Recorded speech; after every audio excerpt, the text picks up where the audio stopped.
लड़कियों का बाजार जला नहीं है, जलाया दिया है। একটা এইভাবে স্প্রেড করা, এটা আমরা মনে করছি একটা কনস্পিরেসি। বিধ্বংসী আগুনে পুড়ে ছারখার হয়ে গেছে খিদিরপুরের অরফ্যানগঞ্জ পুরো বাজার। এক রাতে ছাই হয়ে গেছে প্রায় 1300 দোকান। এই অরফ্যানগঞ্জ যে বাজার রয়েছে খিদিরপুরের এক সময়ের গর্ব, এখনো দোকানের ভেতর থেকে ধোঁয়া বের হচ্ছে। দমকল বাহিনী বিভিন্ন দোকান ঘরের ভেতরে ঢুকে সেই ছাই চাপা আগুন, জল দিয়ে আগুন নেভানোর কাজ এখনো চালিয়ে যাচ্ছে। গোটা বাজারটাই ধ্বংসস্তূপে পরিণত হয়েছে। হাজার হাজার ব্যবসায়ী তারা এক ধাক্কায় সর্বশান্ত। ভয়াবহ এই অগ্নিকাণ্ডে এখন টের পাওয়া যাচ্ছে রাজনীতির তাপ। অগ্নিকাণ্ডের কারণ নিয়ে চাঞ্চল্যকর দাবি করেছেন এখানকার সব হারানো ব্যবসায়ীরা। আমরা সন্দেহ করছি এটা পুরো এক নাশকতামূলক কাজ। হ্যাঁ, আমাদেরকে উচ্ছেদ করার জন্য এই জিনিসটা করেছে। কালকে যে দিদি বলে গেলেন যে আমরা শিফটিং করে তোমাদের একটা ব্যবস্থা করে দেবো, এটা কি প্রি প্ল্যান ছিল আগে থেকে যে শিফটিং করাবো? ব্যবসায়ীদের এই অভিযোগকে হাতিয়ার করেই ঝাঁঝালো আক্রমণ সানিয়েছে বিরোধীরা। মঙ্গলবার অরফ্যানগঞ্জের বাজারে গিয়ে সরাসরি তৃণমূলকে নিশানা করেন শুভেন্দু অধিকারী। টার্গেট ছিল পুড়িয়ে দিয়েছে। ক্রিয়েটেড এ ম্যান মেড চিড়িয়াখানা বিক্রি করেছে, আলিপুর সেন্ট্রাল জেল, হেরিটেজ তাকে বিক্রি করে দিয়েছে। রুপিয়া নিয়েছে মমতা, মাল নিয়েছে মাল।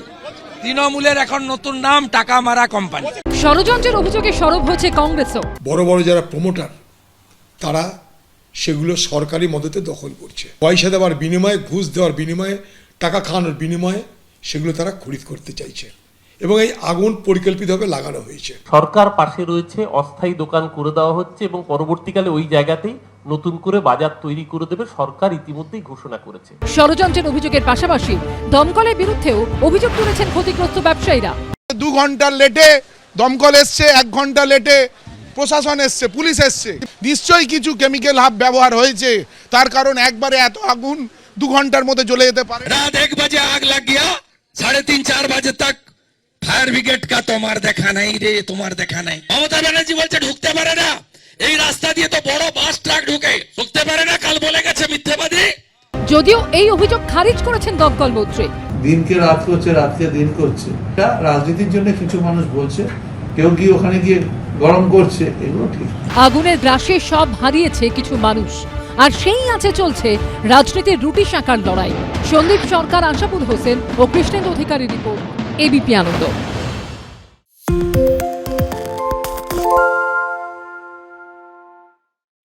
সত্য অন্তহীন, সত্যের খোঁজও তাই, সত্য সন্ধানে তাই আমরা অক্লান্ত, অকুতভয়। এবিপি আনন্দ নতুন ভাবনার প্রতীক, যা মনে মুক্ত, তথ্যে যুক্ত এবং যাবতীয় সীমানার বাঁধন থেকে মুক্ত।